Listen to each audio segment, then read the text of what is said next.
Hello అండి, ఈరోజు నేను పాలకూర ఫ్రై అయితే చేస్తున్నాను. 3 గంటల పాలకూర అయితే తీసుకొని దానికి సరిపోయేగా పెసరపప్పు తీసుకొని ముందుగా శుభ్రం చేసుకొని ఒక 15 మినిట్స్ అయితే నానబెట్టుకోవాలి. ఇప్పుడు పాలకూరని మంచిగా కడుక్కున్న తర్వాత ఇలా కట్ చేసుకోవాలి. కట్ చేసిన తర్వాత కడగకూడదండి పాలకూర.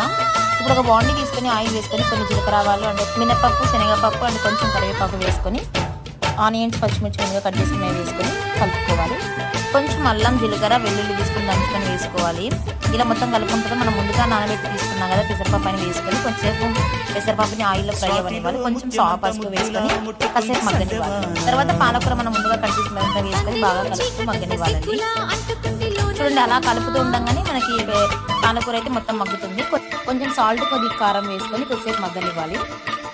చూడండి, ఇలా మగ్గిన తర్వాత కొంచెం ధనియాల పొడి వేసుకొని కాసేపు ఉండనిచ్చి అండ్ ఫైనల్గా కొంచెం కొత్తిమీర అయితే యాడ్ చేసుకోవాలి. ఒకసారి ఇలా ట్రై చేయండి గైస్. చపాతీ, రైస్, జొన్న రొట్టెలకు చాలా బాగుంటుంది. Thanks for watching guys.